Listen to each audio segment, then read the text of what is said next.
billions watch around the globe, including የዘንድሮ የዓለም ዋንጫ ፍጻሜ እጅግ በጣም ደህንነቱ የተጠበቀ በኤፍ-16 የመከላከያ አውሮፕላን ሁሉ የሚጠበቅ ሊሆን ነው።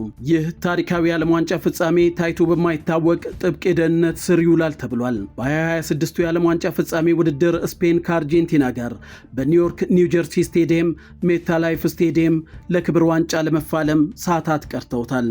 ይህ ታሪካዊ ፍጻሜ በሜዳ ላይ ከሚታየው ላስጨራሽ ጨዋታ ባሻገር በዩናይትድ ስቴትስ የስፖርት ታሪክ ውስጥ ትልቅ የደህንነትና የጥበቃ ስራ የተዘጋጀ ሆኖ ተመዝግቧል። የአሜሪካው ፕሬዝዳንት ዶናልድ ትራምፕ በስቴዲየሙ ተገኝተው ከፊፋው ፕሬዝዳንት ጂያን ኢንፋንቲኖ ጋር በመሆን ዋንጫውን እንደሚያበረክቱ በመረጋገጡ የፌዴራልና የአገር ውስጥ የጸጥታ አካላት ስቴዲየሙንና አካባቢውን በከፍተኛ የጥበቃ ደረጃ ወይንም ሌቭል 1 ስፔሻል ኢቨንት ስር አውለውታል ተብሏል። ፍጻሜውን ሰላማዊና ስኬታማ ለማድረግ የተዘረጉት ታይተው የማይታወቁ የጥበቃ ዝርዝሮች የሚከተሉት ሁሉ ሆነዋል። የኤፍ-16 የመከላከያ አውሮፕላኖች ከስቴዲየሙ በላይ ያለውን የተከለከለ የአየር ክልል በንቃት እየተቆጣጠሩ ይገኛሉ።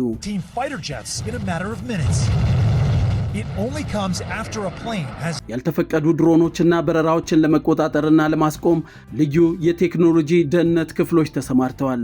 ከፍተኛ ስልጠና ያላቸው ልዩ ጥበቃና የጸጥታ አካላትም በስቴዲየሙ ጣሪያና ስልታዊ ከፍታ ቦታዎች ላይ ቅኝት ያደርጋሉም ተብሏል። በሺዎች የሚቆጠሩ የሴክሬት ሰርቪስ፣ የኤፍቢአይ እና የክልሉ ፖሊስ አባላት በስቴዲየሙ ዙሪያ ጥብቅ የጥበቃ ክበብ ፈጥሯል። Captain Mariah Waters, Major Patrick Schiffer, and a whole team at the Atlantic City Air National Guard base. የክቡር እንግዶች መገኛ ፕሬዝዳንት ትራምፕን ጨምሮ የስፔኑ ንጉስ ፊሊፔ ስድስተኛ ይገኛሉ። የስፔኑ ጠቅላይ ሚኒስትር ፔድሮ ሳንቼዝም እንዲሁ። የካናዳው ጠቅላይ ሚኒስትር ማርክ ካርኒ እና የሜክሲኮዋ ፕሬዝዳንት ክላውዲያ ሼይንባም በስቴዲየሙ ልዩ ቪአይፒ ክፍል ውስጥ ይገኛሉ።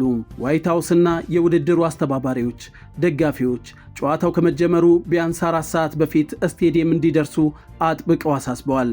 መዘግየቶችን ለማስቀረት የስቴዲየሙ በሮች ቀድሞ የሚከፈቱም ይሆናል። ከፍተኛ የዓለማችን ጥበቃ የሚደረግበት የፍጻሜ ጨዋታ And billions watch around the globe, including President Trump, who's a of eyes in the skies.